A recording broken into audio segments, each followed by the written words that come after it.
Morning.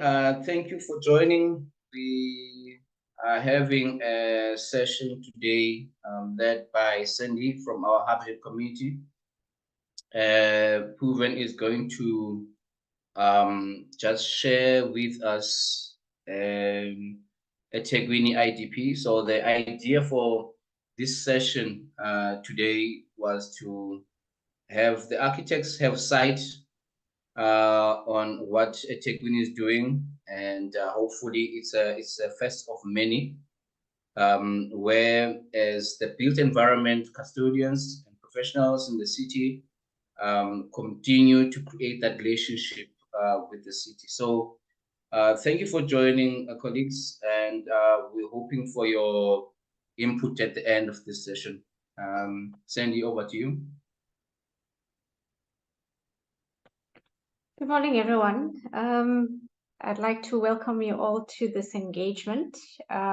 Before we begin, I'd just like to, as the Habitat Subcommittee Chair for the SAIA KZN region, I'd like to draw some reference to the conceptual framework for engagement that was developed by the subcommittee, and just to reaffirm some of the objectives.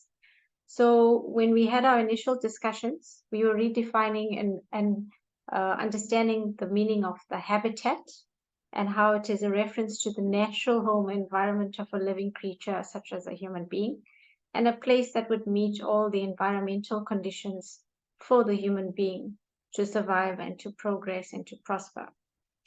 And then underneath the regional scope, the SAIA KZN Habitat Committee initiates these programs for the region, the province of the KZN area, and we have an indication of about 94,000 square meters that it covers, with a population of about just over 11 million people, and the divisions within the KZN region being 1 metropolitan municipality, 10 district municipalities, and then further subdivisions into the 43 local ward municipalities.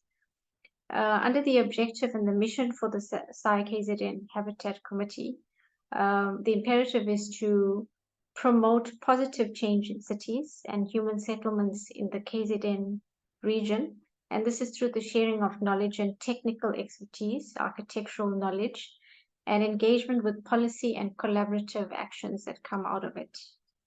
So as such, as an interested party, we here at SAIA KZN, the subcommittee, we sought this engagement with the IDP office of eThekwini municipality, and with the view that we would have some specific outcomes.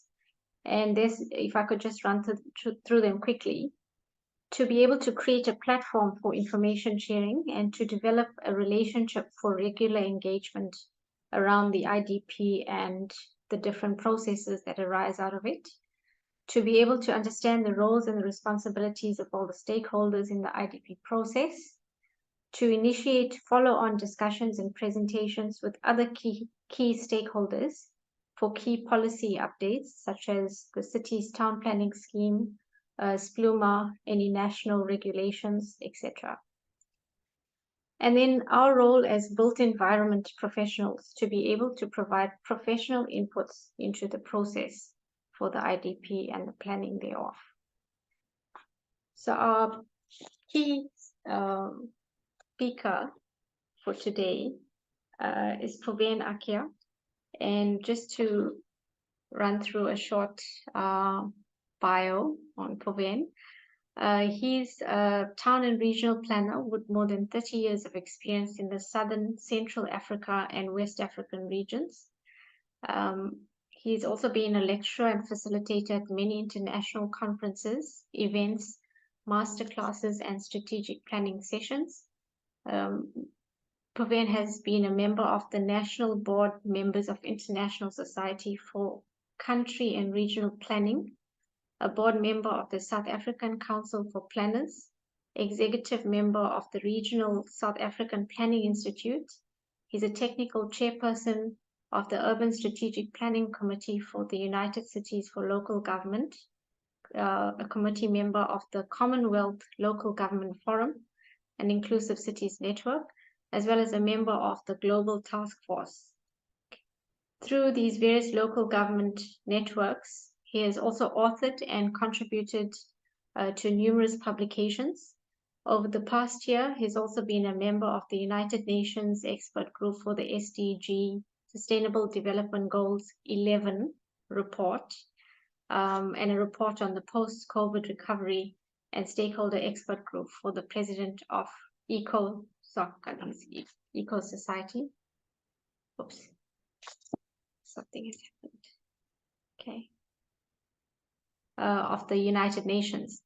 He's currently one of the 3 SDG champions for the eThekwini municipality.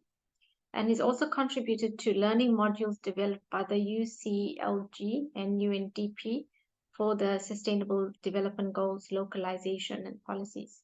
He is also the recipient of the SAPI National Professional Planner Award.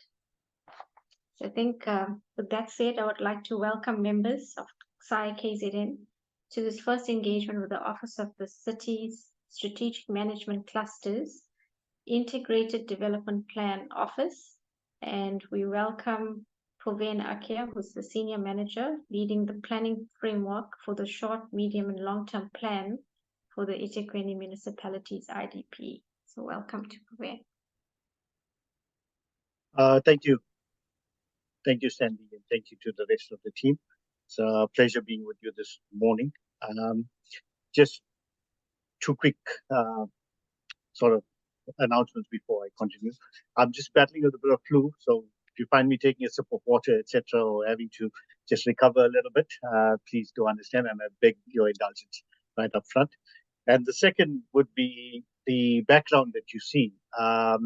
Is really continuing my advocacy around the SDGs and the role that the built environment plays, especially from SDG 11, but more so looking at the independence and the integrated nature of the SDGs across all 17 itself. So therefore, in sessions of this nature and so forth, I still use the background that I have. It's also just to create better awareness of our responsibilities in terms of SDGs. Yeah. So basically, thanks so much, Sandy, for the introduction. I'm just trying to start my presentation. If I could just also note, we would like to give Puvendra the opportunity to take us through the whole presentation, and we will have a question session afterwards. Thank you. Oh, yeah, thanks. And just a quick, can you see the screen and the slides?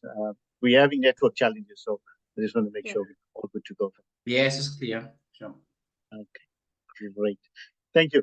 Yeah, so today I was asked to talk about the city's IDP, but more so what are the opportunities for public participation or engagement from institutions, organizations perspective, etc., in terms of the IDP. I've cast my net slightly wider than just the IDP. The first couple of slides, I'll talk specifically around the IDP. Then I start to talk more about the SDF, which is a critical component of the IDP, and then start looking at participation methods across the city or methodologies across the city. And you would see as an organization or as individuals, as ratepayers, etc., you do have the opportunity to actively engage with the city. And it's about how you take those opportunities to engage with the city, either on content issues, specifically organization, or as a ratepayer in terms of service delivery issues as well. So this is part of an engagement session that looks at a far bigger and wider public participation process within the city itself.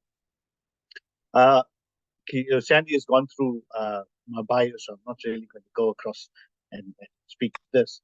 But really, just start to look at, if we start to look at the legislative mandate or the statutory reasoning for IDPs or strategic planning in cities, effectively it starts with the Constitution in terms of what is the roles and responsibilities for local government.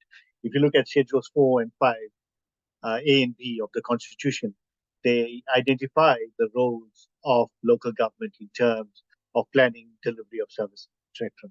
So the mandate for planning and strategic planning lay with the local municipality. So therefore, from that ambit, the municipality takes forward any of its responsibility in terms of planning, whether it's budgetary, strategic planning, IDP planning, spatial planning, etc.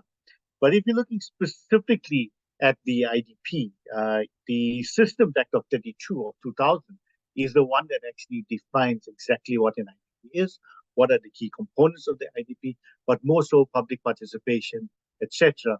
in terms of the IDP. So your key go-to document from a statutory perspective will always be your Systems Act. The Structures Act is the supporting act for the Systems Act itself, but it really talks around the institutional mechanism that is required for the city in terms of creating an enabling governance environment. So it talks about the development of structures, the creation of structures, the roles and responsibility of the structures, like your executive committee system, your procurement systems, etc., committees, etc. Your Structures Act actually defines the establishment of those structures. Another key aspect is of where the IDP actually does come into being is mentioned extensively, is also the Municipal Finance Management Act of 56. Effectively, it talks about the alignment between the strategy for the city, which effectively is IDP, but also the budget, as well as the subsequent implementation that through what we call the SDBIP, or the Service Delivery Budget Implementation Plan itself.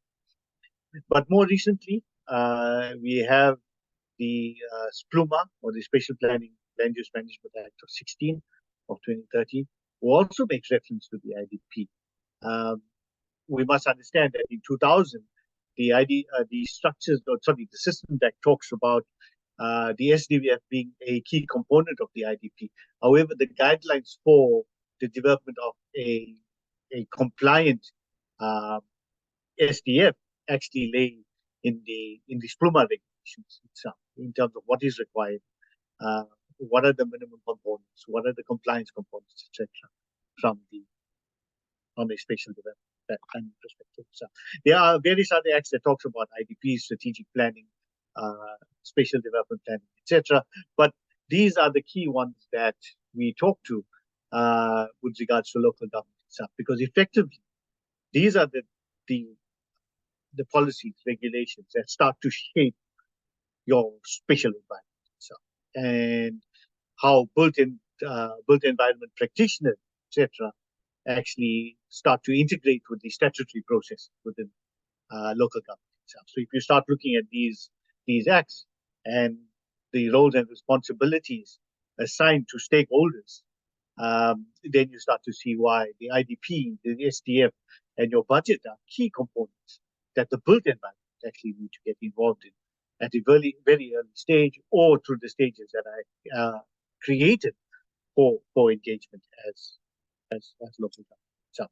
So just a quick understanding of where we sit as a structure, and this effectively is a key example of the structure that in terms of developing an organizational diagram or organizational structure, I should say, for the city. Here you'd see what we call the organogram for the top layer or the senior management of eThekwini municipality. You have the city manager, who's the accounting officer, and within these clusters he has a series of deputy city managers, etc., and key officials that report directly to him. So you'll have the audit officer, information officer. You now have an operations officer as well. Once that's vacant, it is actually being filled with a responsibility. You have a chief strategy officer. I'll come back to that later. And then you have the deputy city managers for human capital, economic development, the finance, which is your CFO, governance, human settlements, and transport. You also have a deputy city manager for trading services, which is effectively a water, sanitation, and refuse removal. And then you have executive managers to assist the city manager as well. Excuse me. So just coming back to the chief strategy officer, that is a post that is currently filled by Mr. Sichole. He was the previous city manager for eThekwini, or was a past city manager for eThekwini. That is exactly where we sit as a unit within the structure of the organization. So we report directly to the city manager's office, and that's largely because of the mandate that's given to us in terms of the Structures Act. The IDP, the Structures Act is very, very clear in terms of the delegation for the development and facilitation of the IDP.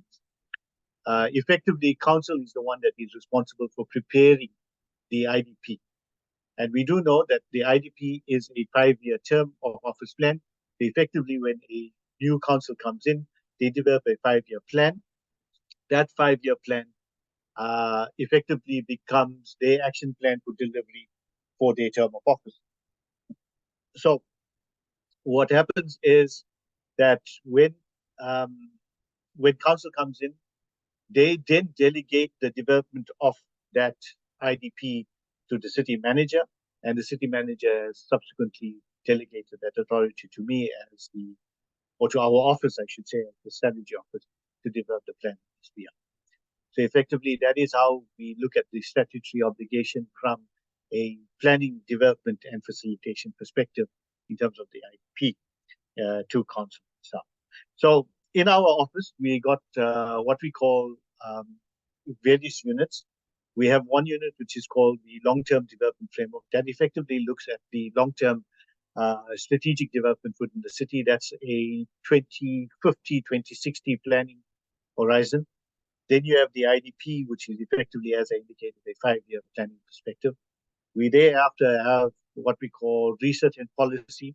Effectively, it's a unit that looks at the research needs within the city from surveys, etc. But one of the key documents that they do deliver is what we call the quality of life survey within the city, which is run every 2 to 3 years, depending on the availability of finance, but also in terms of the cycle within the planning environment itself. We've also taken on a new unit that's directly reporting to us, which is now what we call asset management and infrastructure, which takes a much wider view of how assets are actually managed within the city itself. So it takes a 20 to 30-year vision. It aligns directly to the municipal SDF, as well as the long-term capital budget investment that needs to be determined as part of the asset management process within the city itself. Another unit that currently would be reporting to us is what we call the Sustainable Cities Initiative and Resilience Unit. Unfortunately, with the retirement of Deborah Roberts and quite a few members of that staff, they currently gone back to the environmental branch. However, once those posts have been filled, etc., then the reporting lines will come back to the Chief Strategy Office itself. So that's where the IDP office actually sits within an organizational structure. So just a quick understanding of what planning is and the types of planning and how plans from a long-term perspective start to find expression in annual reporting or annual delivery itself. So from a long-term planning perspective, we understand that all spheres of government plan. You got the National Development Plan at a national level. You got the Provincial Growth and Development Strategy, PGDS at provincial level. And then at the eThekwini perspective, we have what we call the long-term development. Now, colleagues, pre-2019, there used to be a whole host of silo planning itself. But in 2019, there was the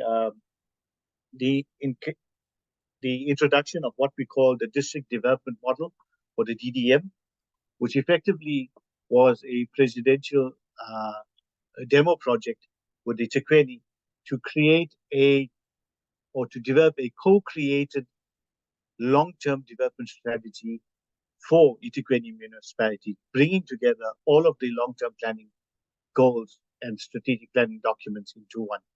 So effectively, the one plan brings together the spatial vision at national, province, and long-term and local government. Thereafter, any of the medium-term planning, so whether it's your 5-year sector plans or your municipal IDPs, will start to take their marching orders from the one plan itself, as opposed to the sectorally developed long-term planning strategies itself. So when sector departments develop their 5-year plans, the medium-term expenditure frameworks itself, they will look at the one plan as opposed to either the national or provincial growth development strategy.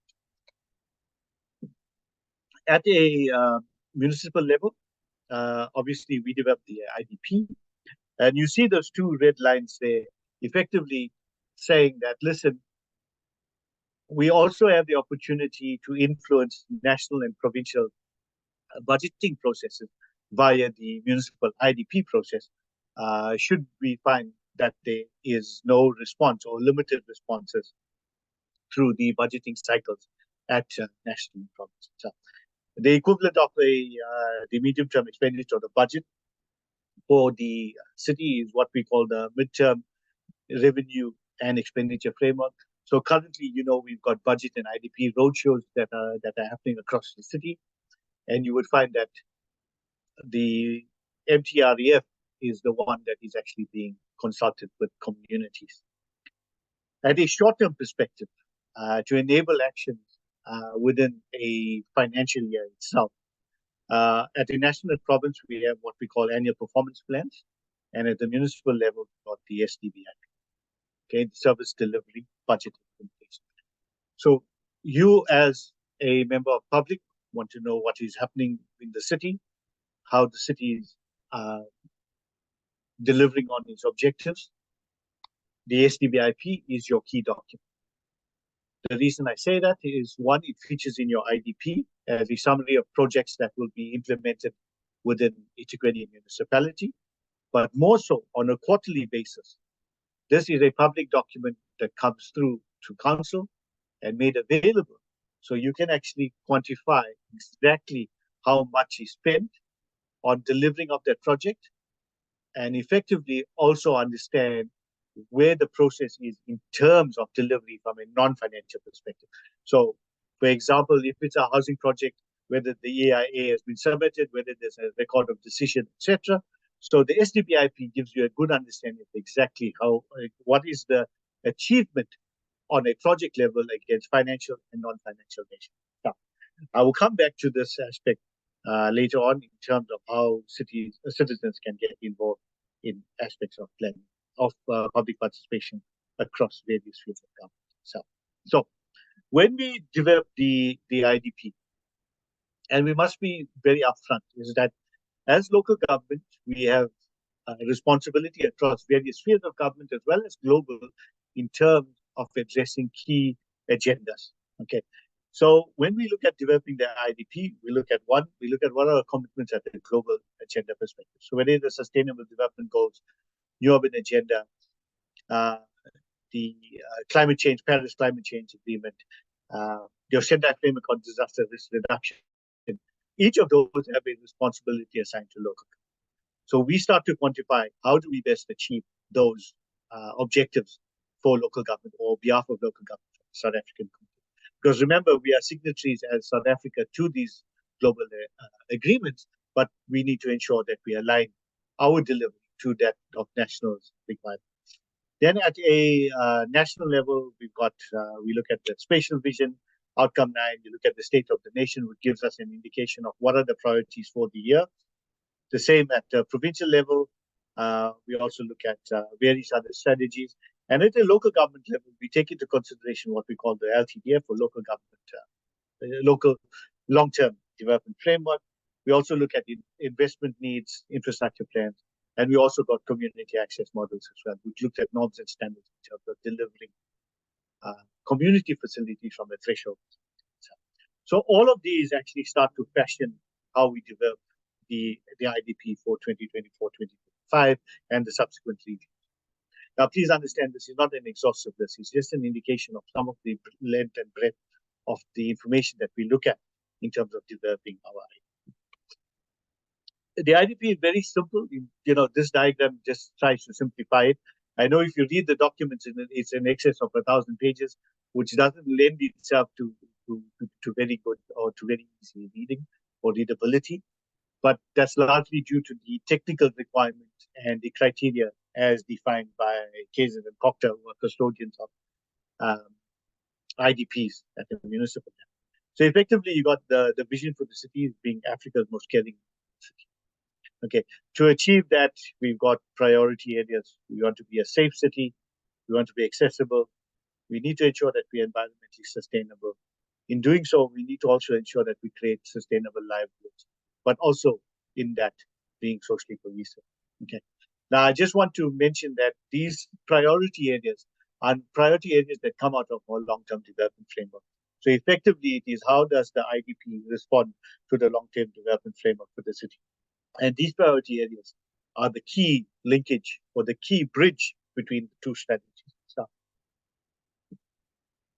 to achieve that, we have principles. So each of the priority areas will have principles, and this is where you start to see through the development of the 5-year plans as well as the annual reviews, the principles within each of the strategic priority areas will start to change to address the dynamic needs of communities and development within the city itself. So when we talk environmentally sustainability and resilience, etc., the flooding that we experienced over the last couple of years, etc., how does that now start to feed into the principles which affect the plans and programs within the IDP? So your principles do change per IDP cycle, as well as through the reviews, depending on largely what is the outcomes and the dynamics in terms of objectives within cities. So those principles then form the IDP 8-point plan, and that 8-point plan informs the budget as well. So effectively, the IDP, through the long-term development framework, it defines a vision. It's about where we want to be, so it takes a long-term view. I must mention that our IDP, or the eThekwini municipality IDP, is slightly different to those in other municipalities, where we take an outcome-based approach to planning, as well as the development and the writing up of the document.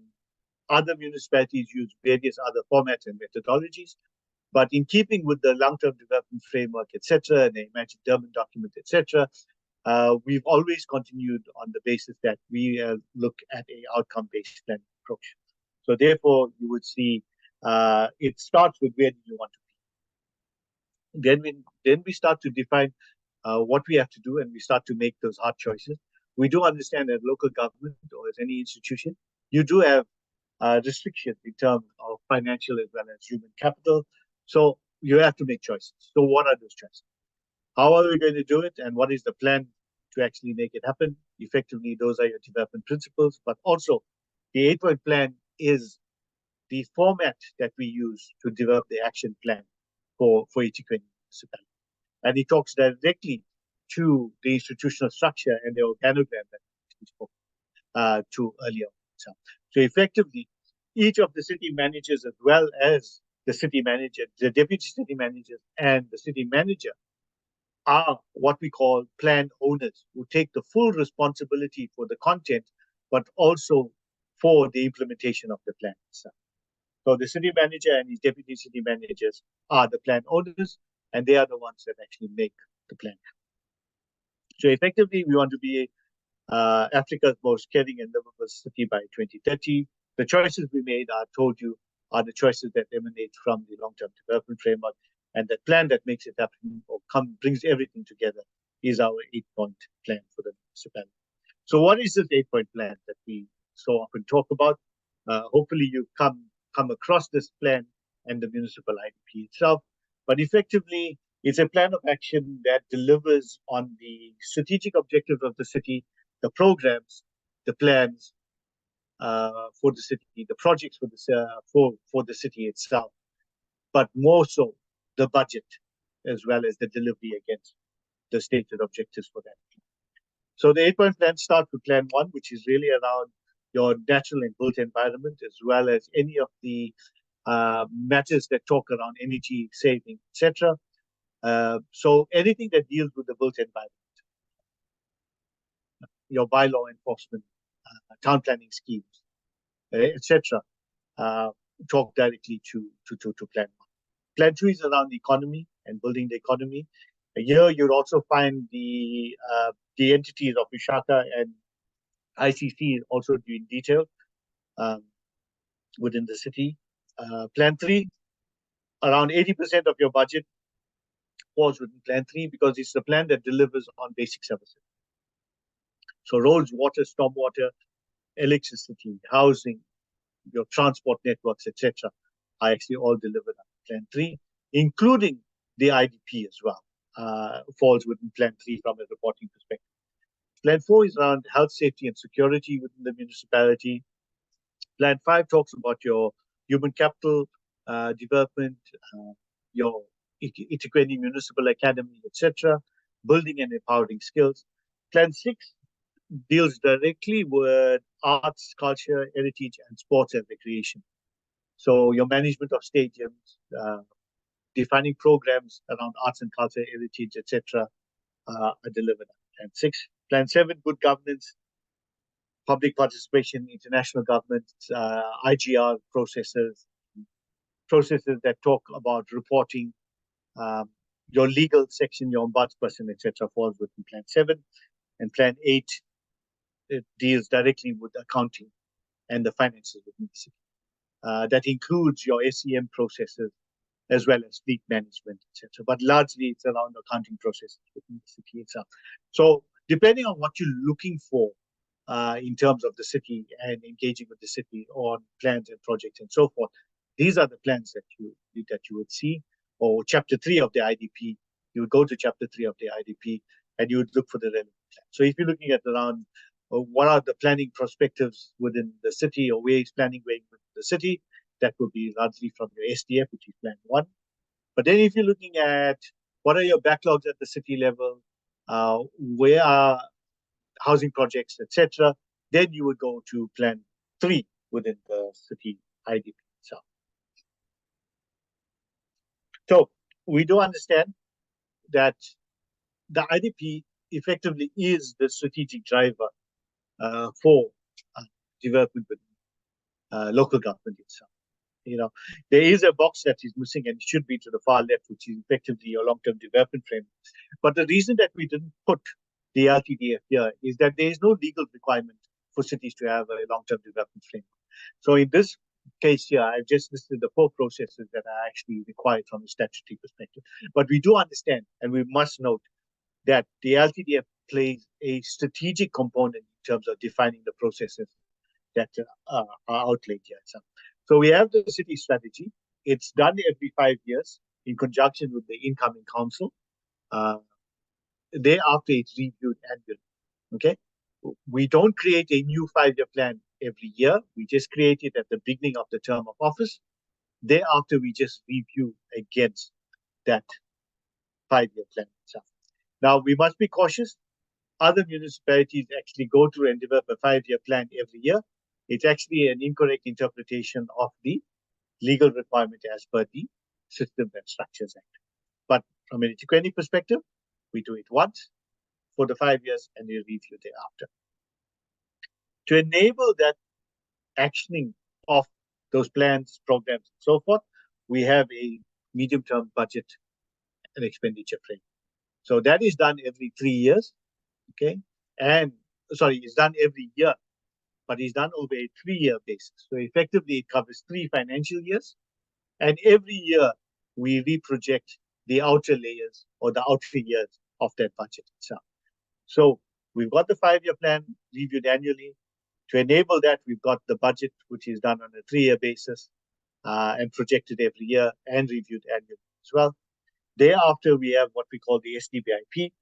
The SDBIP actually indicates how we are expending on that budget for that particular financial year in question. So the SDBIP talks to just the financial year under question. I will make that very, very clear because there is some misunderstanding as to the SDBIP in some cases, but clearly it's about the current financial year.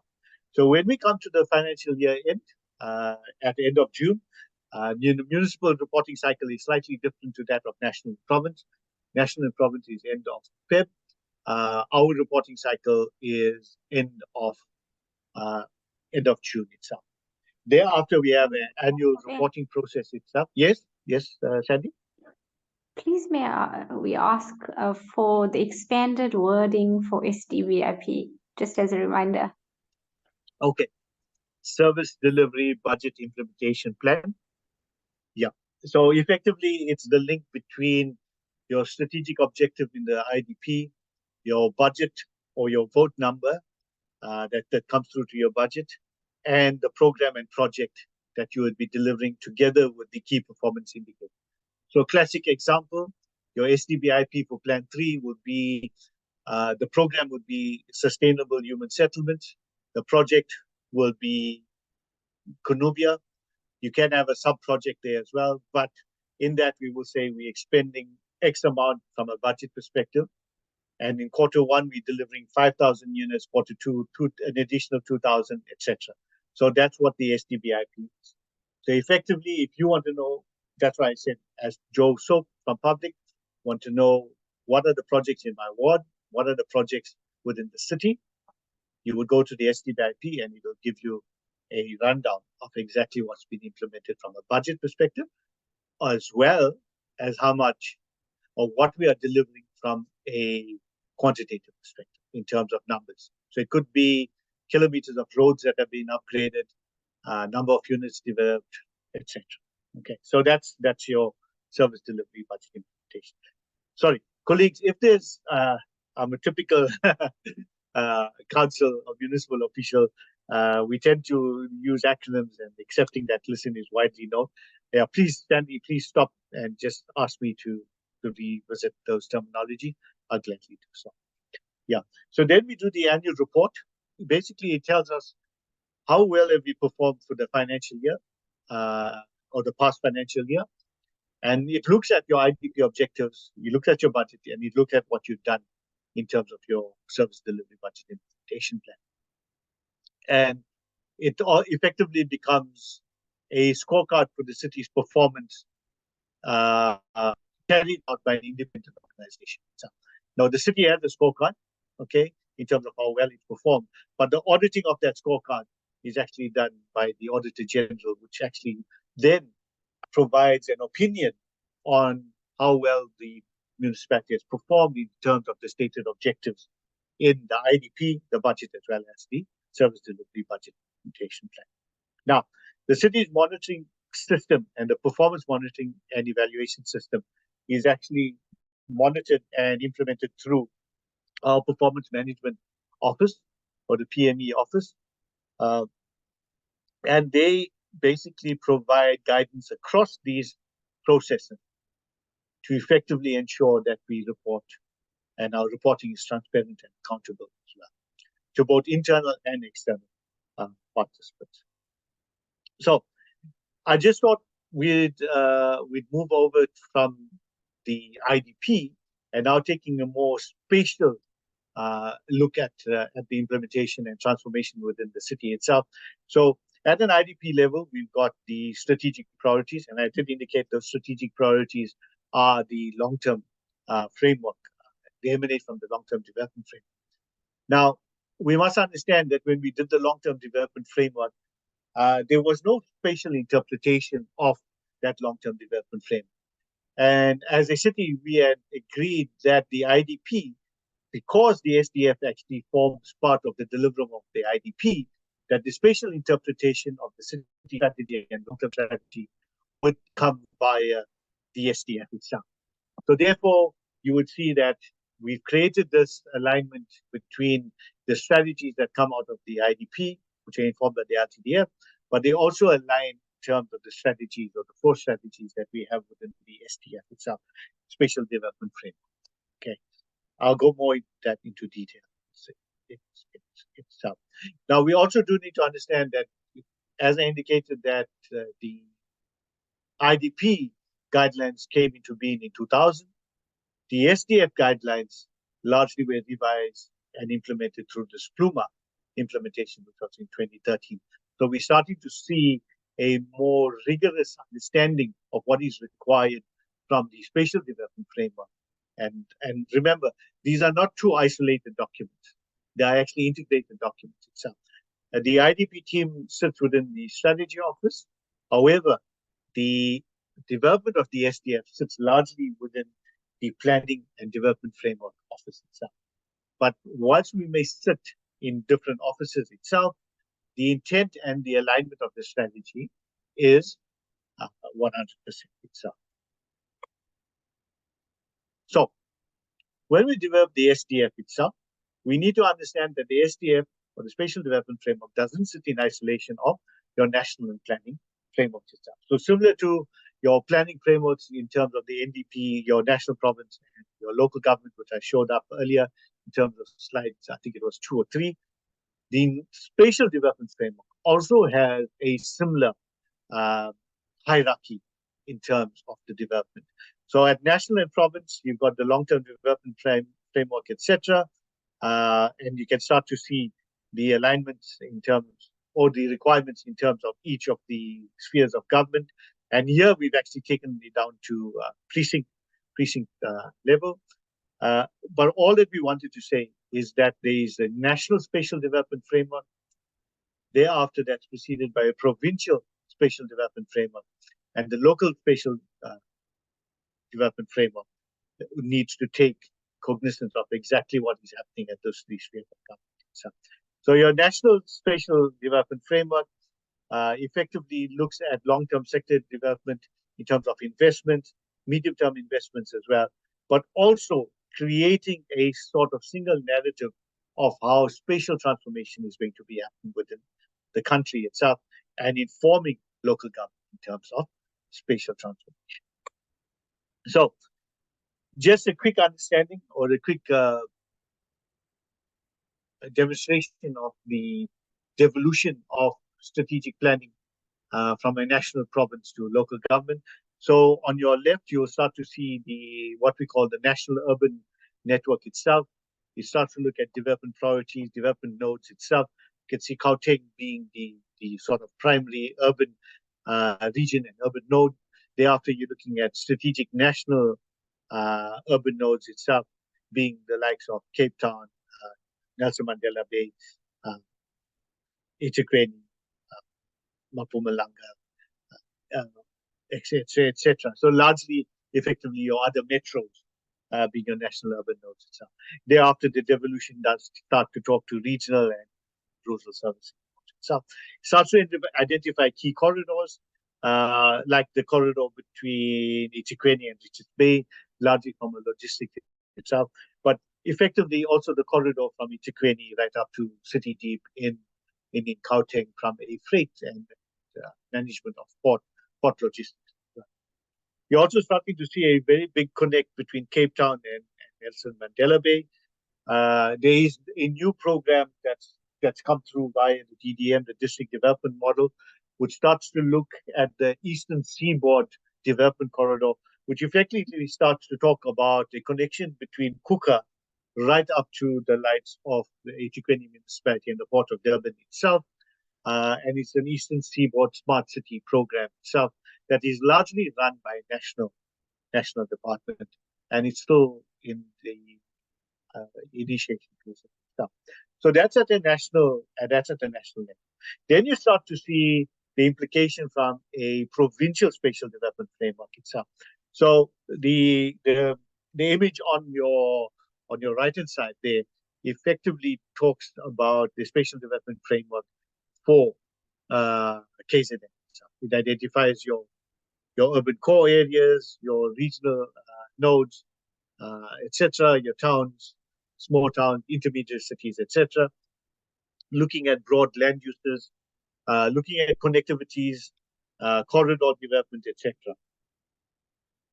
So effectively taking the key concepts that you have in your national development or urban network framework itself at the national level and start to localize them at a provincial level. So the task here and the task at hand would be is how does eThekwini take this narrative and this vision at a provincial level and start to localize it at the municipal level. So effectively, what we have is we start to have the spatial development concept, which looks at what are the key nodes, what are the key elements that are going to be restructuring the city. And in this case, it's our integrated rapid transport network, or IRTPN. We look at our key nodes within the cities itself, and then start to see what is the opportunities for spatial transport. And if you look at the diagram on your right-hand side, that's the actual spatial development framework for 23-24. We do note that it's currently under review, but effectively this is the latest and adopted spatial development framework.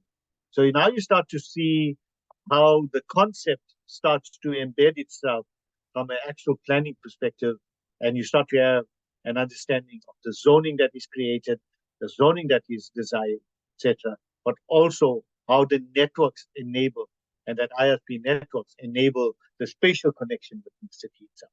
Clear example is the connection between Pinetown to Bridge City, and how that has actually started to transform how people as well as activities start to be activated across the city itself. Because largely before, if you wanted to go through Pinetown and you were in the Ink area, or you were even in the Phoenix area, you'd have to come all the way into town, and all the way right up to just after. Sorry, I just went brain dead at the moment. Just after Abgeni Road, etc., and then join into other routes that will take you into Pinetown. Now you can just hop across straight from Phoenix, etc., cut across the likes of Duff Road, etc., and get into Pinetown far quicker than you would have originally. So now you start to see how networks at a national level are actually being implemented at a local level in terms of stitching the city together. So while the national looks at stitching the country together, the local starts to look at how do we start to stitch the spatial pattern and the transformation within the city using networks and corridors as one of the key structuring elements. Just to give you an understanding, we've got what we call integration zones. We have a prime investment corridor. We have urban corridor, suburban, and an urban zone itself.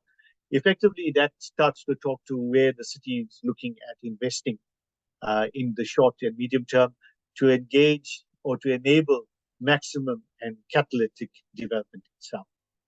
So we've also indicated what are some of the catalytic projects that we are hosting in the city.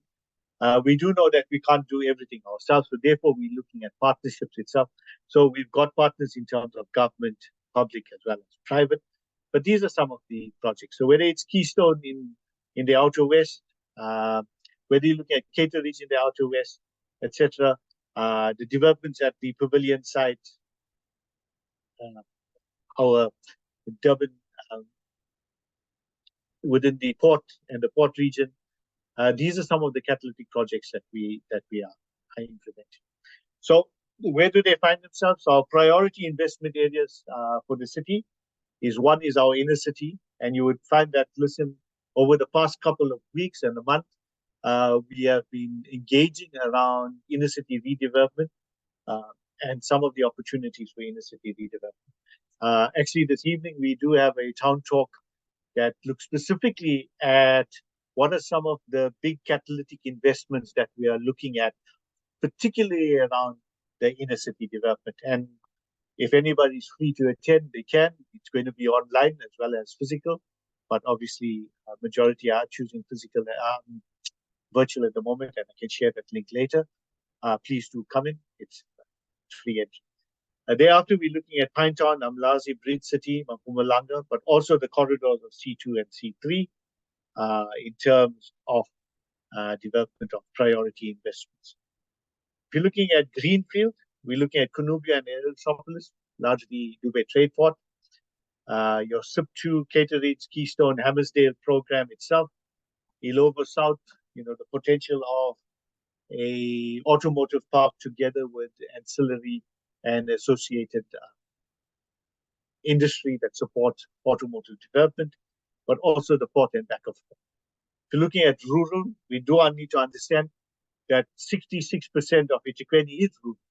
So whilst we do concentrate on what is happening at a urban level and the formalized town planning schemes, etc., we do need to understand that we also need to look at priority investments at the rural area. So whether it's Mpumalanga, Kotimba, Changa, Mzanyati, Mbubula, Nini, we also need to create opportunities for development in those rural areas as well. As indicated, ensuring that we do plan and plan effectively for the rural areas in eThekwini. We have what we call a draft land use management scheme. We also cognizant that 88% of the areas that you see in the diagram here are actually falling within Ngoyama Trust area itself. So effectively, we need to plan with the ITB or the Ngoyama Trust Board itself. But we use this framework to provide input to our colleagues at the ITB when they do come to us for approval of permission to occupy, etc.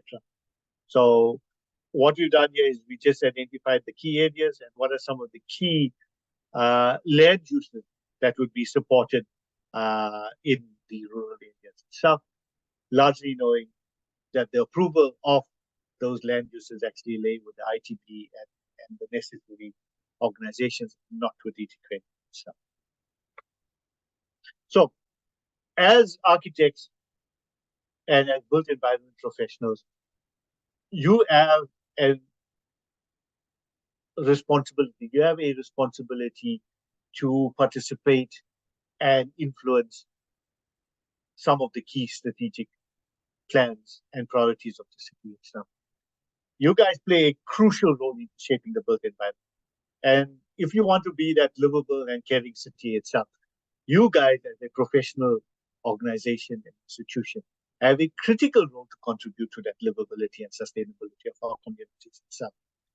By working very, very closely with municipalities, you can, as an organization, as a profession, contribute to the creation of a vibrant, inclusive, and resilient city. And it's something that we shouldn't take lightly. I know we have architecture department within our unit itself, but we're talking about the profession in a holistic manner. And we're saying that, listen, all of the professions within the built environment play a critical role. So, whilst we have the responsibility for the planning, the development of the regulation in our jurisdictions, etc., the key voices of professionals within the built environment becomes critical for us to responsibly manage that development, professionally manage the urban planning and the strategies related to the areas itself. So therefore, it's very, very important that your profession actually plays an active role in commenting, participating, etc., when participation processes actually avail themselves for the likes of public comments and input, etc. Whilst you actually may need to obtain permits and approval for the municipality in terms of construction, whether you look at zoning, building codes, etc., that you guys have to adhere to, what we're saying is that if there are challenges that you're experiencing within these ambits, the processes that you find yourselves in, or the processes that the municipality creates, enables you to engage on those challenges and experience. Now, please, I want to make this very, very clear. Let's not use public participation as a sounding board for just complaints and challenges. Public participation is also a process that allows you for active engagement around how to better processes, as well as how to influence better planning decisions. So I just want to make that very clear. It's very often we find when we go to public participation processes, it becomes a complaint session. But in some sessions, we actually actively engage with either citizens, institutions, etc., to find solutions that actually make things work better. Okay, and you guys, being a profession within the built environment, have vast experience both locally, nationally, and internationally as to how we can make things better.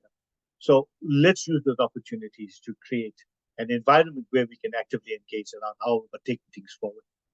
Obviously, if there are things that need to be addressed in terms of plans and processes, etc., let's see what are the steps that we can use to address those. Also engaging with municipalities in the early design processes. Create an understanding of what we have in mind for that area itself. I know Cape Town has an urban development framework for the CBD, which was actually drawn up by the architecture department in terms of how or what development they want to have within the CBD itself. And that the plan approval processes, etc., come via the architectural department as opposed to the planning department to ensure, the standardization and the intent of the objectives of the urban design policy is actually met in terms of the plans before it even goes through to the planning approval cycle. So, we need to ensure that we collaborate as municipalities to ensure that the architectural designs also align with community needs and development goals. So at stages, we can actually start to play a role in terms of facilitating what are community needs and what are the needs delivered by architectural and built environment professionals. But also by engaging with the municipality or creating opportunity to participate. It allows for transparency and accountability within the development process. And I think that is actually quite important, is that we need to ensure that each of the sectors, stakeholders, etc., are allowed or enabled to be accountable and be transparent in terms of how we're delivering and what we are delivering as well. So what are the opportunities for public participation? So Chapter 4 of the Municipal Systems Act effectively creates the framework for public participation. But it's a framework that is actually used by all other statutory processes itself. Public participation is also a key role, a key aspect that is identified in the Constitution, but public participation as detailed as possible actually comes from Chapter 4 of the Municipal Systems Act. So from an IDP perspective, we have what we call the IDP process plan. The IDP process plan, effectively, it's a document that talks about the processes on a monthly basis that the municipality will be carrying out to deliver an IDP in terms of the financial year itself. So effectively, it identifies the opportunities for public participation, public engagement, but it also details the steps that the municipality will be carrying out to develop a credible IDP to submit to council for adoption at the end of May. So that process starts in July. The public IDP process plan starts in July. In August and mid-September, that process plan is made public for public participation and comment. So effectively, if you as an organization want to know what are the opportunities to engage with the city around IDP, you will look at the IDP process plan. And in its initiation phase, which is out for public process, if you feel that, listen, that the public participation processes are actually not robust enough, then you make that comment in the public participation process, and the city will look to that process and to see if there's a possibility of engaging. So effectively, the first option in terms of IDP itself or IDP engagement is through the process plan. So it starts in July. It's made public during the month of August and mid-September. You make comments in terms of the processes identified. We consolidate those comments. We make amendments to the process plan itself. At the end of September, we then submit that to the council for the adoption because it's required as part of the Systems Act. In terms of public participation for the IDP specifically, we begin the IDP process in July, the 1st of July, in terms of the review. Our statutory obligation in terms of the Systems Act is at the end of March, we must have a draft, a first consolidated draft that is submitted to the MEC of COCTA. When we submit to the MEC of COCTA, that effectively becomes a public document. So for the month of April and mid-May, we then put out the document for public participation.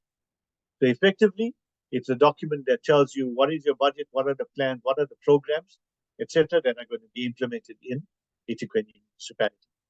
Coupled with that, we have the budget hearings So currently we're out on public participation where we have budget hearings. If I'm not mistaken, we have one today with the traditional leadership that's happening as we speak. And then later this afternoon, we will be engaging with the community in the Kloof area around IDP and the budget itself. That happens between April and May. At the end of the public participation process, we consolidate comments. Where possible, we make those changes to the budget and the IDP, and then we submit at the end of May to council for adoption stuff. The budget is also, as I indicated, out for public participation, but there's specific requirements in terms of Section 21 and Section 22 of the MFMA. So the process, just like the IDP, starts with a detailed process plan that begins in July. However, there is no obligation for the budget process plan to be made public.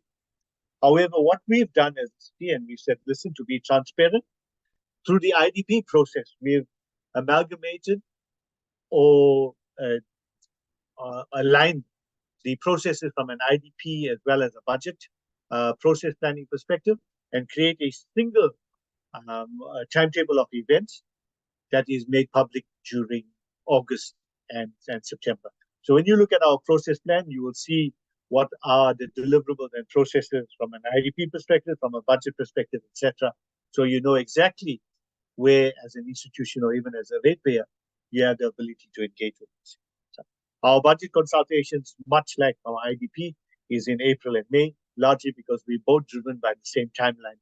As at the end of March, we need to have draft documents of the strategy and the budget to make public itself. So another key element for participation is the service delivery budget implementation plan.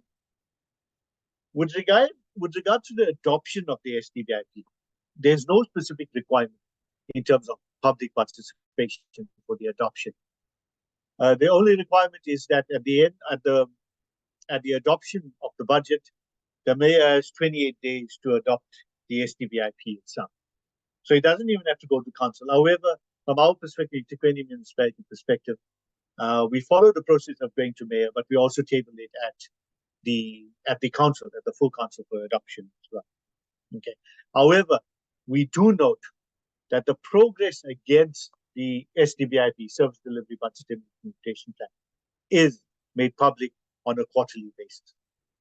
So your first quarter, which ends in September, at the October meeting of council, your SDBIP is submitted to council in terms of accountability and what has been delivered from a financial and non-financial perspective. Once it's tabled at council, it becomes a public document. Right. We also have the midterm adjustments in Feb and March every year, between Feb and March every year, depending on the nature of the adjustments. Sometimes it actually happens in Feb, sometimes it happens in March.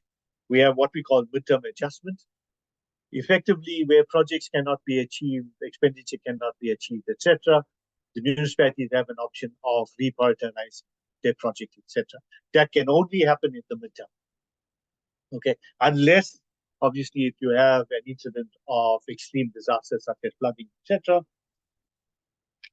then you would have a reprioritization as an emergency, and then that will also be regularized either at the midterm or the financial year. So let's say you have a flood event in September. In October, you can put up a report to council to say, okay, listen, we need to, because it's a disaster designated by the Premier, we therefore instituting emergency measures and reprioritizing budgets. In the midterm, those adjustments would be ratified and thereafter become properly accountable from a AFS annual financial statement. So even at the midterm adjustment process, communities are requested to provide comments on some of the adjustments that we made in the budget as well as the SDBIP. Those are normally between the months of Feb and March. The SDF is slightly different because Pluma requires a 60-day public comment process, whereas the budget and the IDP, SDBIP, and even your midterm adjustments actually require 21 days or 20 days, if I'm not mistaken. So your SDF actually requires 60 days. So therefore, you would find that your comment period for the spatial development framework normally would start between February and end of April, and then in May, comments are consolidated, and at the end of May, they also submitted with the IDP and the budget for full council adoption itself. So please, you just need to be aware of adverts, etc., would require you or your participation in the SDF process. Now, you also have, and this, colleagues, is my last slide. You also have processes that talk to the annual report. So January to March, we have public engagement on the annual report for the previous financial year. So in terms of how well we performed, etc. So ensuring that we are transparent and accountable to our citizens. Here again, we have an opportunity to participate around how well a city responded to the targets that they identified in the previous financial year. What can be done to make things better, etc. While these are the formalized public participation process as required by the legislation in terms of the IDP, the budget, midterm, SDBIP annual report, the mayor also has opportunities to engage with citizenry. So we have what we call community-based planning processes, or CBP, where we engage at a ward level around what are the priorities for that ward over the 5-year period. They as well do that. So those are the processes that you are enabled to engage at a ward base. We also have Masakane campaigns, where the mayor, together with the departments, and we talk about the city departments, visit various wards and engage around the priorities identified in the CBPs, or the community-based plan, but also what may be some of the key intervention areas that they would like to see within their ward itself, and where they require the assistance of the municipality. Now, if you're looking at a far more integrated approach, then we have what we call Operation Sukuma Sake, which basically brings local government and provincial government officials together to look at the needs of communities at a ward level.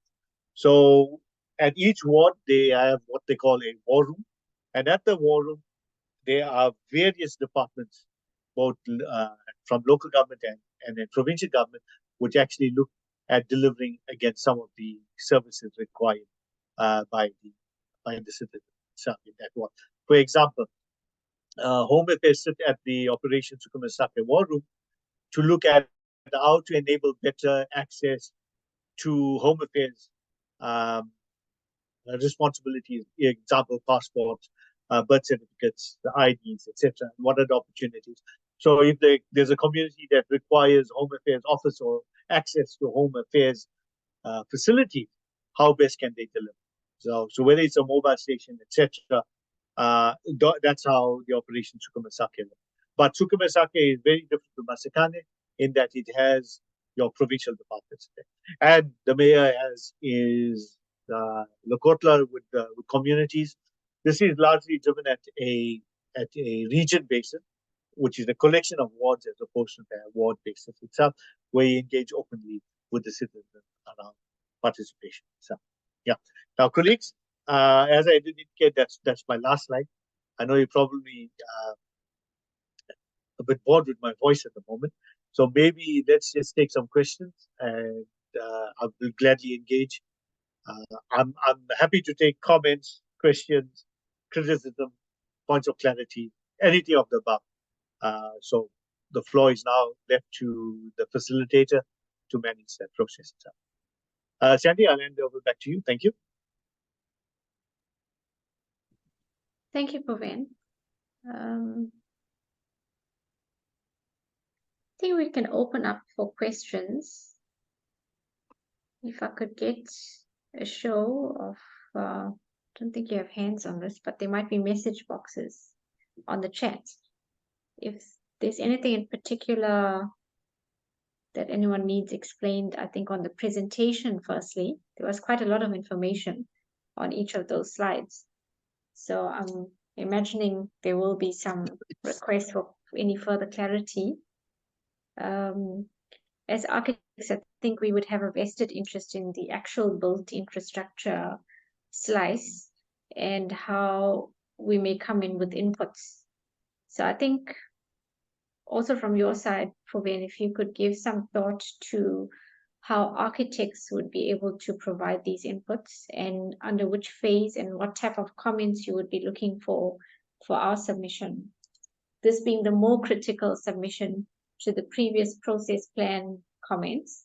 I think that was just kind of a guideline of a plan. This is now the actual IDP policy and plan approach. And if anyone would like to also review the document online, the well over 1,000-page document, that's also quite informative. And you may even scroll to any aspect that you may be particularly interested.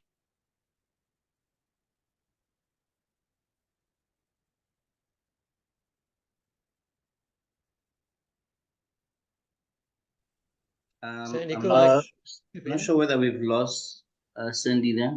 Sandy, are you still there? Oh my goodness, I was on mute. Apologies. Sandy, are you there? Yes, I'm here. Ken. Sorry, I can't see where the hand to raise my hand. Where do I raise my hand? I'm looking for. I can see something now. Okay, all I've done is just open up my screen and my sound. I'll mute again, so you carry on with the question that's been asked.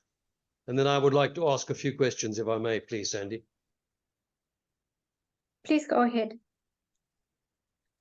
Oh, okay, all right. Well, first of all, thank you very much to Sandy and, of course, to Puvendra for the wonderful presentation. Very complicated, very detailed, and of course, we've got a lot to observe.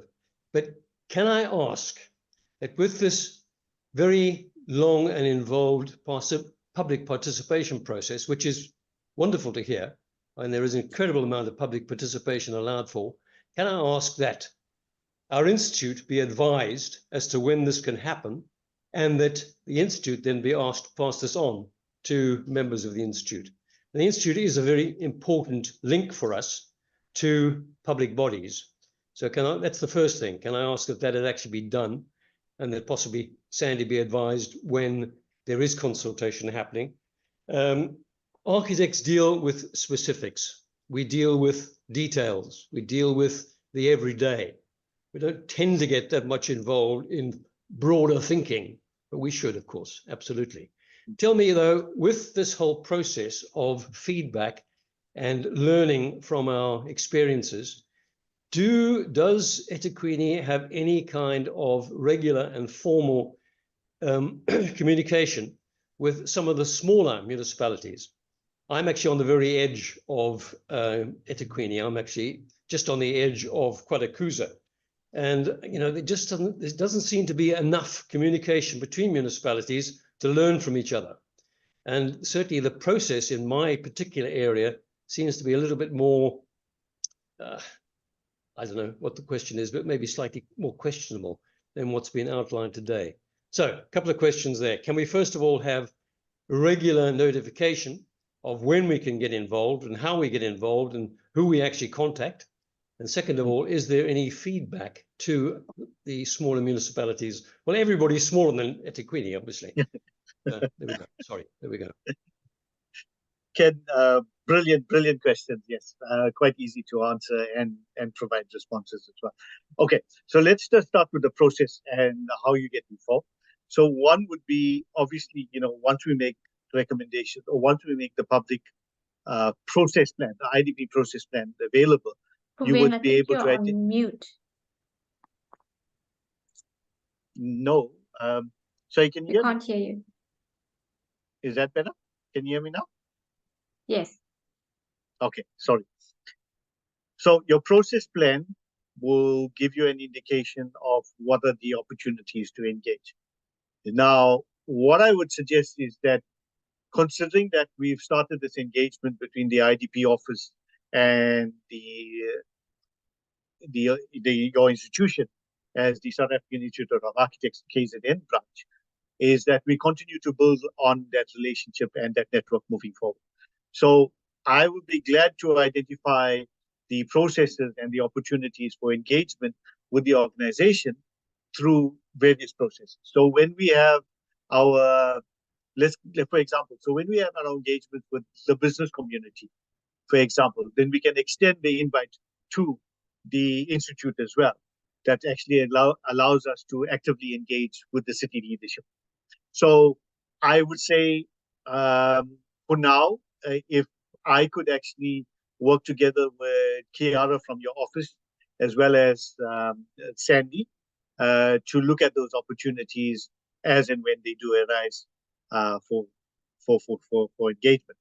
Now, with regards to what we call cross-border planning, we do that largely from a more spatial perspective, from the spatial development framework side, because Pluma requires you to engage with all of your neighboring municipalities so that your plan does not contradict planning across your immediate boundary itself. So we do engage with the likes of Ilembe and Kotakuza, like the district as well as local government, local municipality level, but it's largely at a municipal perspective. That engagement does not extend to communities because there is no requirement for that. The engagement between the strategic plans of the municipality, the district of Kotakuza and Ilembe lay with those institutions. However, when we engage, we only engage at a municipal level. We do not engage at a stakeholder level in terms of communities, etc. I think that is something that's a bit of a challenge that needs to be resolved between the Systems Act and the Structures Act, as well as the legislation, because who calls those meetings? Who are responsible for the meeting? Who are responsible for the expectations that come out of the meetings with stakeholders, etc. So, planning perspective, it does happen, however, not at a community engagement. Okay. Hope that answers your question and provides some opportunities for further engagement. Thank you so much, Ken. Thank you. Sorry, Puvendra, if I could just come in. I think on the regular planned milestones for engagement, the process plan was already starting to give an indication. I think one of the questions that came about from the members previously, which we highlighted, is we wanted to know where exactly, which line on that process plan do we as an interested party, being SAIA KZN, come in for comments and engagement. It wasn't so clear. So maybe if you could, once you have a look at that plan, if you can highlight the stage, and then for our future knowledge, we would know that's the stage. And then for the next planning cycle, we would be sensitized towards that. Yeah, Sandy, I think you bring up a very good point. And I think that will actually require us to review the plan itself moving forward. So we did indicate where are the opportunities for public participation as a holistic line. All right.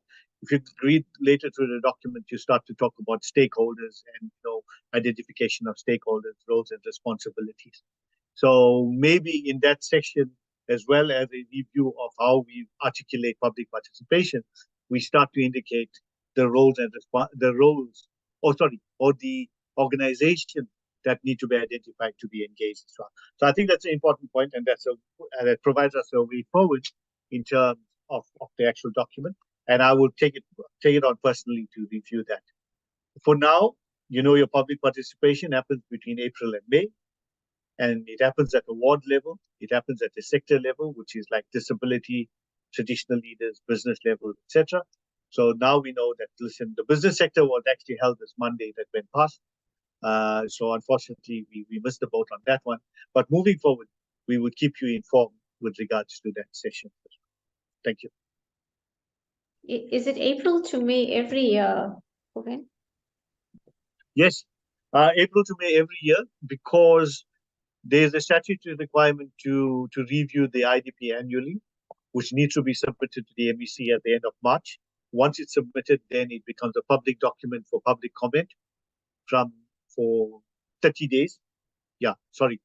The time frame is 30 days, and then we finalize the comments thereafter. Consolidate and finalize. Sorry. Okay, Ken, I please? must. There's one thing that I must make mention is when we do get the comments. Okay, where possible, we try to make the changes for the beginning of the financial year, which is 1st of July. If we cannot, there are two other opportunities. We start to bring in the changes or the recommendations at the midterm, which happens in, as I said, Jan to March of the next calendar year. And if we cannot make the changes there, then we start to bring it into the next financial year. So it depends on the nature of the recommendations that come through from the public participation. There's three opportunities. One, we make immediate changes. Two, we make the changes at the midterm. And the third one is, which is also, I wouldn't say last resort, but the resort that we look at the least is to bring it into the next financial year. Thank you.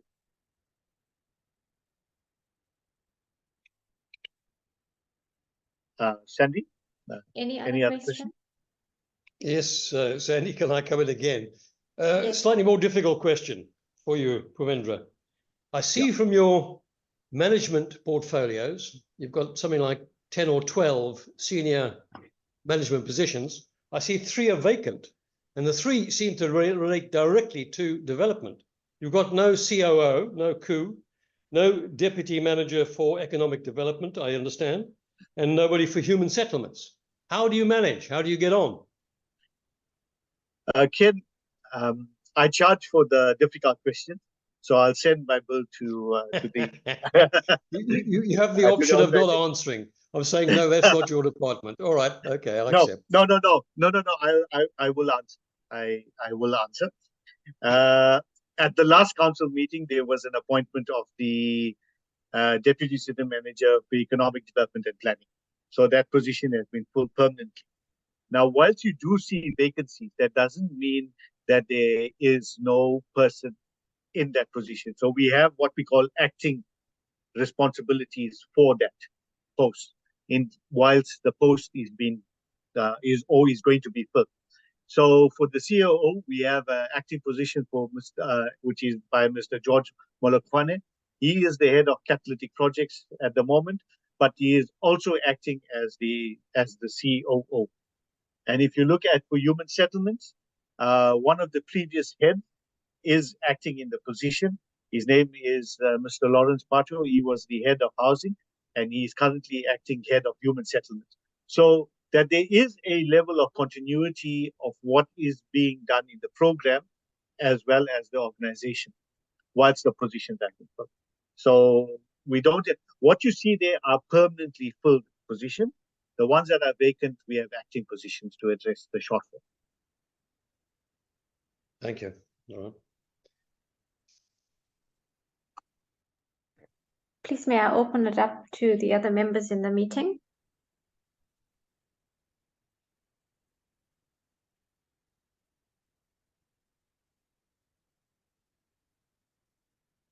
I have a question.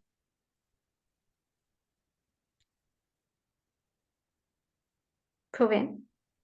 Yeah, go for it. Sorry.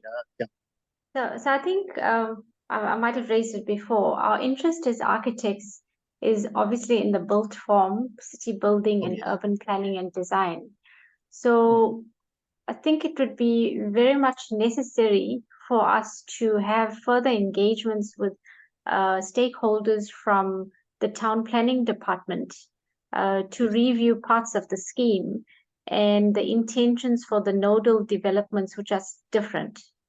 So it's always been a bone of contention that the city nodal developments, whether it's the inner city, outer west, etc., have a much better urban design model than the forgotten areas such as the previously disadvantaged residential areas. And if we could have direct consultations with those managers and heads possibly around the planning and policy documents and the approach going forward. Similarly, that's like a sub-plan of the IDP. So I think as the Institute of Architects, we would actually really want to be involved in that particular slice of inputs, being it, and it's directly impacting on all of our vocations, whether it's public or private.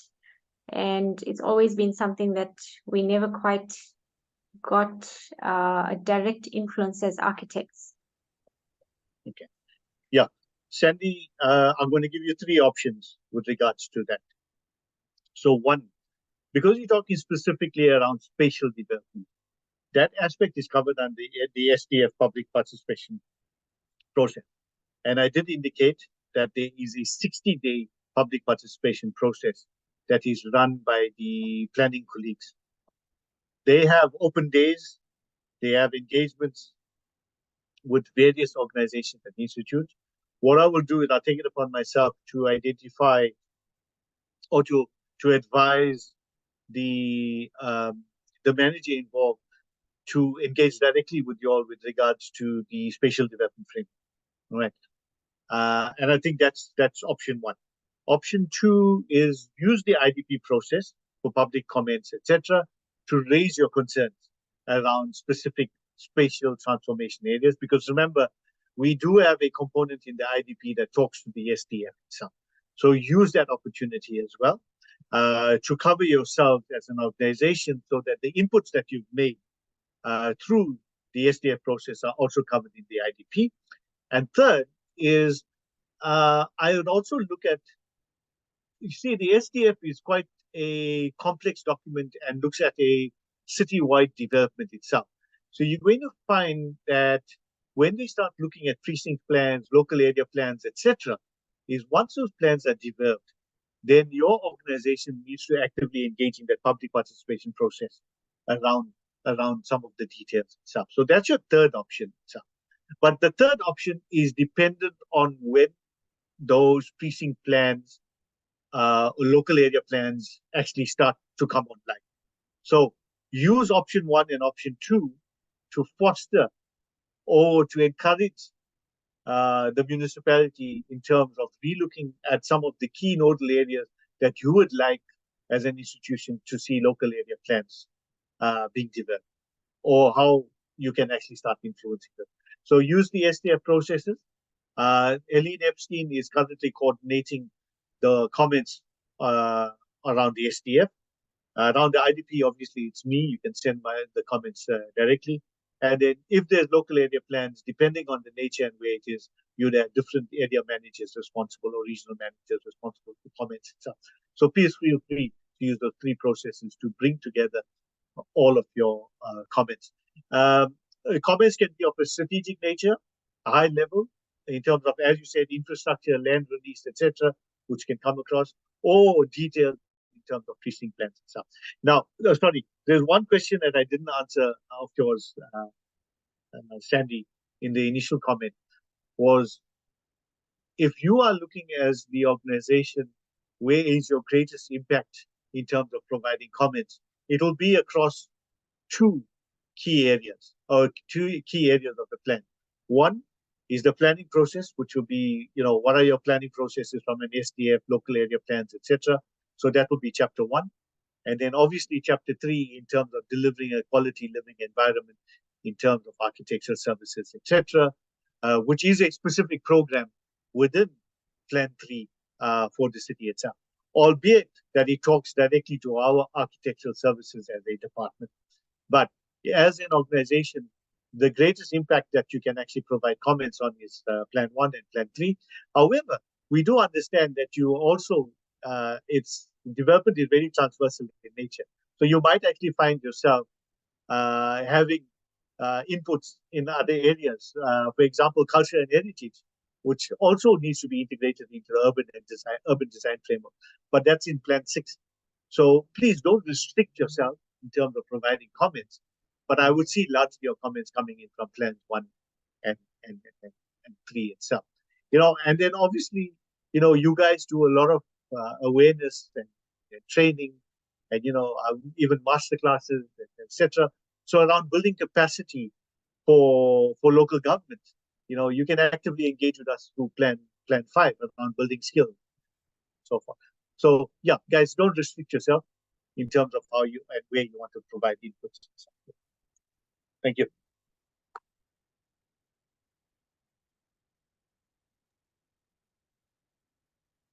Sandy, Puvendra, can I butt it again? Can I ask another question, if I may? Am I allowed to? Yeah. Because everybody else Yes, please. everybody else must also chip in, please, and just drown me out. Someone else. Who was the next person? There were two. I saw a note from Trish Emmett, with querying about the talk this evening, the presentation this evening, a bit more detail on what the topic is and the link. Could we maybe have that? Could we ask for that on Trish's behalf? Thank you. Okay, I'm posting that as we speak. So yeah, please go ahead with the questions. It's fine. Right, question really follows on from Sandy's question, and just to emphasize the fact that yes, architects are specific kind of professionals looking at specific and quite detailed queries. And of course, Sandy chairs the Habitat Committee, and this presentation is being done under the auspices of Habitat. Is there any review system possible particularly with low-income development projects? There is a significant number of the profession in our area who are concerned about the quality of housing production in our area and how architects may or may not be able to improve everything from obviously the provision of rooms to the quality of the habitat environment. Is there any review system that architects or the institute could get involved in? Ken, very difficult question, and I'll try to answer that. Unfortunately, our monitoring system at the moment looks clearly at the output, which is effectively the number of units delivered. You know, once we indicate that we want to move to outcomes and impacts, the monitoring and evaluation system within the council doesn't really effectively look at that. And it actually needs to be developed. And I would suggest that, yes, this is something where the organization can actually get actively involved in. We also have engagements with the tertiary institution and specifically with the built environment departments across all the universities in eThekwini. So it's UNISA, MUT, DUT, KZN, etc., which effectively forms that part of our research and wing itself. However, I think we can make recommendations that should a review process be instituted, that SAIA is one of the institutions that we actually actively engage with. But currently, there is no mechanism, and I agree that is a shortcoming within the system itself. Yeah. Okay, thank you.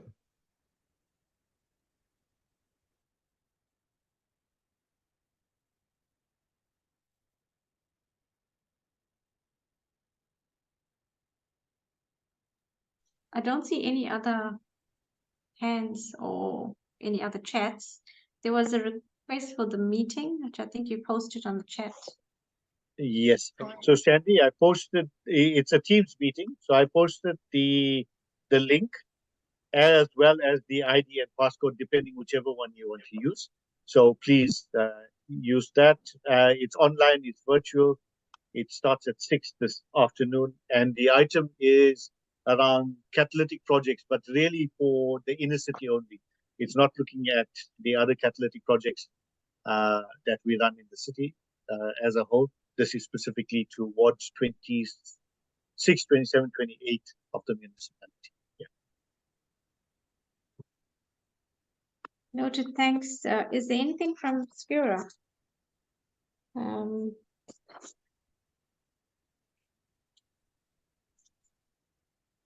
I think he's left. No, I think he's not there. Yeah. One more question, if I may, Sandy. Sure. Tell me, Puvendra, are there any aspects of the city or areas, and I'm thinking particularly of harbours and railways, that this municipality has no jurisdiction over, in case they do obviously affect any particular projects. And I'm particularly thinking about the heritage component that you talked about slightly earlier. I am a member of the heritage subcommittee as well, and the reuse of what are called problem buildings. One particular aspect that is fairly dear to the hearts of most architects is the whole question of harbour development and existing buildings of international architectural merit that are being threatened at the moment. I won't go into any details, but are there any areas where the municipality has limited or no jurisdiction over within the municipal boundaries? Yes, absolutely, we do. So around the port and the designated port area, we don't have any jurisdiction, largely because it is handled by a Transnet as well as, Portnet, etc., depending on whichever parastatal they belong to. Okay, so those areas we don't have any jurisdiction. What happens outside of the boundary, we have full jurisdiction. Any of the land holdings that are owned by public, so like public works, etc., unfortunately, we don't have any jurisdiction. Developments on public works land, we don't have any jurisdiction because it largely lies with public works. So I'll give you an example. So if you come down to City Hall and in a town, in eThekwini itself, and the buildings directly across, which is the post office, as well as the public works offices, which is the old one, completely dilapidated, largely unkept, and so forth. And these are key areas right outside our front doorstep, which we have absolute no control over. And we're engaging with those departments and those entities itself to start to refurbish those buildings. So in terms of bad buildings, yes, we've done a detailed study of the bad buildings within eThekwini itself, identified the ownership. A lot of them actually are owned by government, which is like odd. Some are actually even owned by the municipality, as well as you have private landowners. So we started a process. We've actually done a town talk on bad buildings, which was 3 weeks ago, and you can start to see some of the impacts that we've made. But once we have bad buildings, we also have a lot of underutilized buildings within the city as well. So I do know that one of the lecturers and professors at the UKZN Architectural Department has offered his assistance to work with the city to relook at how we better utilize some of the underutilized buildings, as well as the problem or the bad buildings from a development perspective. And I would suggest that maybe if I could get in contact with the deputy city manager who's running the project and make recommendations that if there's possibilities that an institution of your caliber actually gets involved as well to provide some of the opportunities. Yeah, but they critically are areas that in the city that we cannot plan for. Even ESCOM supply areas, largely from a supply perspective, that's our challenge. But we also don't have any jurisdiction over IDP land, and I spoke about that. That's in Goyama Trust land or traditional ownership land. Once we have a responsibility to service them, we've got no jurisdiction from a planning perspective. So you find that there's a dual governance perspective that exists within eThekwini between the formalized town planning scheme areas and the informal town planning areas, but also the areas that we have full control over and where we don't have any mandate. We fall within that 5% of global cities that don't have complete control over port and port activities, including land use, etc. 95% of port cities actually take full responsibility of harbor development, port development as well. But unfortunately, not with us. We fall in that 5% that don't do it. Yeah. Okay. So I think just on that one, Puvendra, I think maybe there's an opportunity for engagement with AMAFA as one of the stakeholders, because AMAFA, I mean, what Ken is now mentioning is about certain instances where there might have been proposals and recommendations put forward not to demolish certain buildings as buildings of merit. Those were ignored for some of the intentions. So there might have been another program on board regarding the development. And I think that's more the angle that is coming from, is where there is a recommendation by a professional body such as SAIA KZN Heritage Committee, and how does that, you know, get filtered through and influenced to AMAFA to take a more informed decision. So I think it's kind of a consultative approach for the engagement, where maybe that needs to be brought online as a formal arrangement. So if IDP is looking at the problem buildings, one aspect is the budget and the capital budget implementation, which architecture department usually gets involved in. But if there are other buildings which may not fall part of the city ownership, residing on other parcels of land which are in private ownership but have architectural merit, there needs to be some kind of formal dialogue between AMAFA and IDP managers and stakeholders, and those putting together the framework to support quality living environments, which retain these aspects of significance, which we can't build up again. Once demolished, it's gone. Gone. Yeah. No, I think you make a very valid point. Yeah, you make a very valid point there, Sandy. But we need to understand the difference between the IDP, which is a strategic document that takes an overall visionary approach to city and city development, and a site-specific development that effectively is run by a department on a particular earth number itself. I do understand that one, okay, listen, we might need to create that intent in the IDP, which is currently missing around heritage and protection of heritage sites, etc.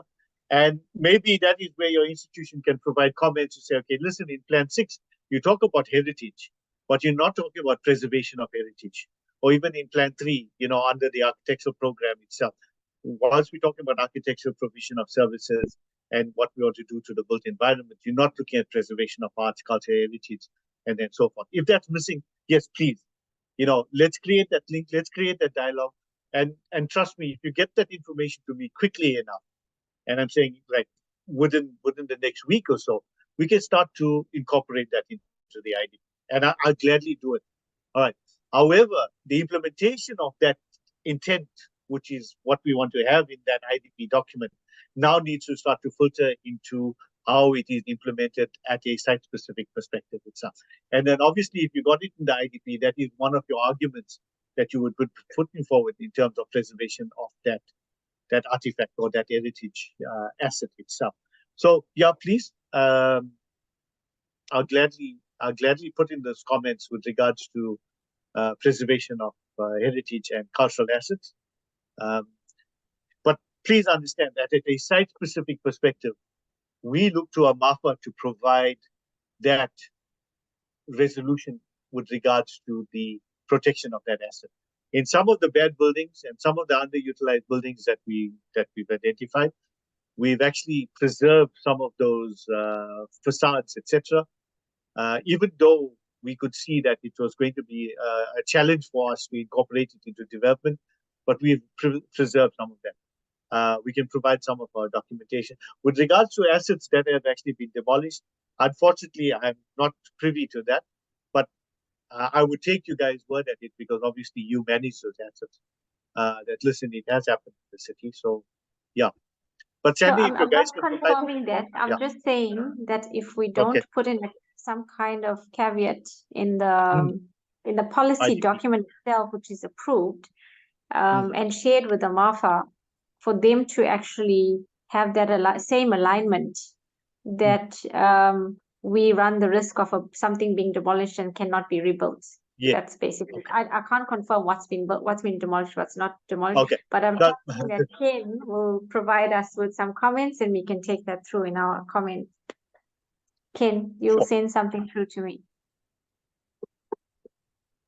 I was muted. Yes, of course, Sandy. Of course, I'll send something through to you. Anyway, well, and first of all, congratulations to both of you for a very good presentation. Thank you. Thank you very much. I think, Puvendra, there's nothing further from our meeting, from the other participants. I didn't see any other comments, but this doesn't mean that we can't receive any via email. So just I will put it out to the membership via another advertisement on our page, so that all members have the opportunity to still provide their comment. And if we could request the presentation, perhaps we can circulate that for the benefit of those who could not attend. Okay. Yeah, Sandy, sorry, I was typing and the comments that you guys need to send, I'll just type out the address in the chat. So that I think what we would like to do is we'd like to collate it like we did before, and then we can send it as one communication. Okay. That's let me just advise around the comments. Whichever way you want to do it, as individuals, obviously as ratepayers you may have concerns, you can send that as well as an institution. There's no issue. But please, if you could send it to comments2021@durban.gov.za, because that is our database for all of the comments that come in, so that we ensure that we are accountable and transparent when we're reporting, as opposed to just sending it directly to me. Yeah, okay. Yeah. Listen, you can always CC to me. Actually, this comments 2021 is actually on my Outlook as well. So I have full access. But there are also other officials that have access to this, like our audit department, PME, budget, because all of it deals with specific aspects. Please send it to this address. I will get it because it's on my email address. But also, if you could just CC me, I'll gladly accept it as well. Right? Thank you, Puvendra. Sure. Thank you very much for a very detailed presentation. I think we all have a little bit more knowledge, myself included. So every time you go through it, there's something that it gets clearer. Thank you. Thank you. I look forward to your comments, guys. Take care. Thank you, everyone. Thanks very much for your attendance and setting aside some time in your schedules. We really appreciate it, and we'll await your comments. Thank you. I'd like to close the meeting now.